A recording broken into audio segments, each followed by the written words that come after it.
All rooms carry a certain vibe or feel. Some rooms can be peaceful and calming.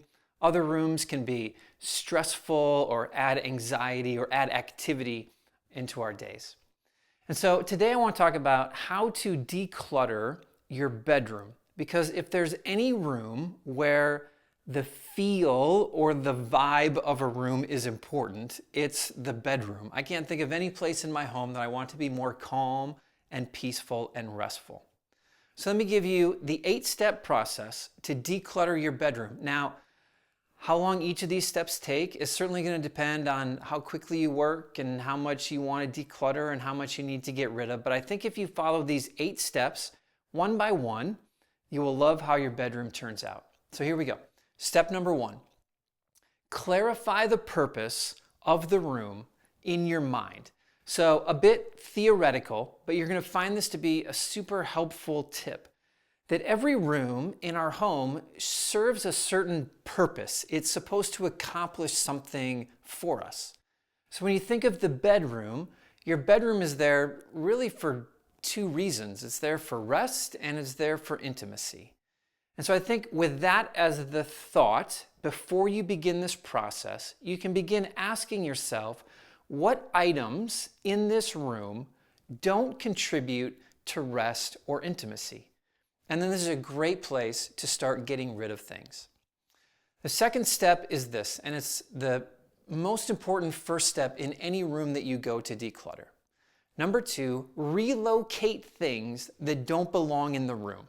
So what things do you have in your bedroom that actually don't belong in the bedroom? And I don't know what that's going to be for you. You got old boxes piled up in the corner. You've got old books that are lining up on your nightstand. You've got weights over in the corner. You got computer equipment. I don't know what it is that has gathered in your bedroom, but if it's not supposed to be there because it doesn't contribute to the purpose of the room, then go take those items, just grab them and move them to wherever they're supposed to go instead.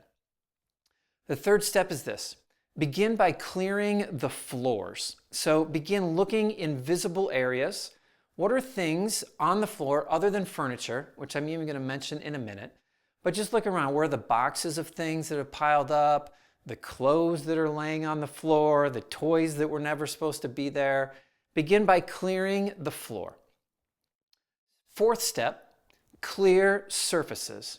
So countertops, dressers, shelves, what has collected there that doesn't need to be there? Maybe we've got decorations or knickknacks or a bunch of coins and receipts and keys have piled up on the countertop.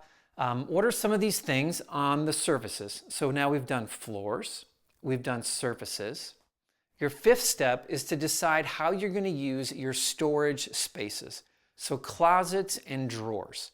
What is going to go in this drawer? What's going to go on this shelf in this closet? And again, go back to your purpose mindset. Like, what items should be in this drawer? This drawer is for my undergarments. This drawer is for my workout clothes. On this shelf of my closet is where I'm putting my pants or my sweaters. Like, be very specific and think through, how much space do I need for any item? How much space do I have in this area? And assign your closets and drawer spaces to what you're going to put there. And then begin sorting out items as would be needed. Number 6, pare down the decorations in your room.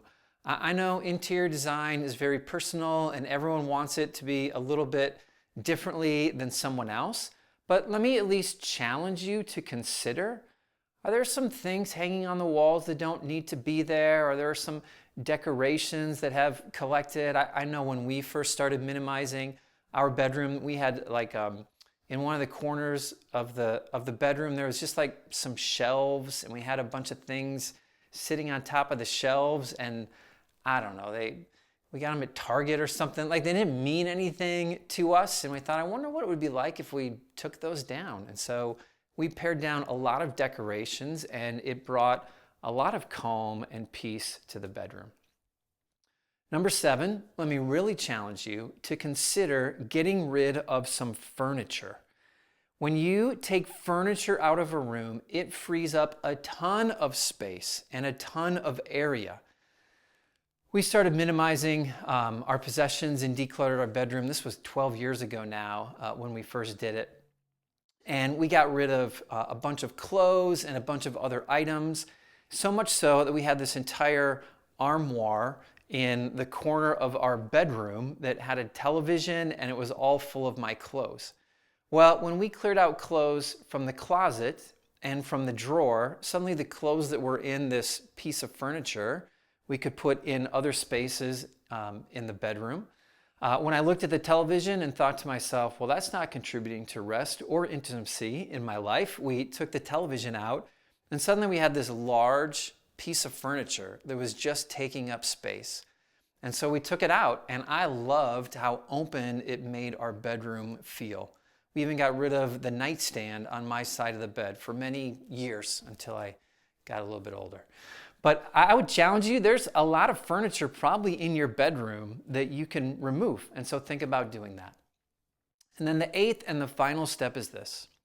Consider how you're using the under the bed space. Like, it doesn't have to be empty. It certainly shouldn't be full of junk. It shouldn't be full of stuff that's just collecting dust for years and years and years.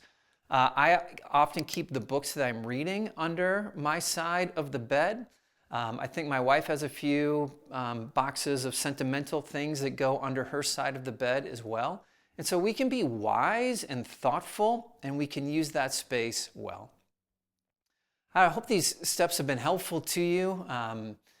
We have an entire app called Clutter-Free. You can find it on Clutter-Free.com, and it offers a step-by-step approach to every room in your home, how to declutter it, check off tasks as you go. It keeps track of your progress. It's kind of fun, and it's pretty helpful. But your bedroom should be a place of calm, and it should be a place of peace. You don't need to hire an expert to come in and do that for you. You don't need an entire redesign for that to happen. Oftentimes, just by owning less, you can accomplish that. I know you can do it.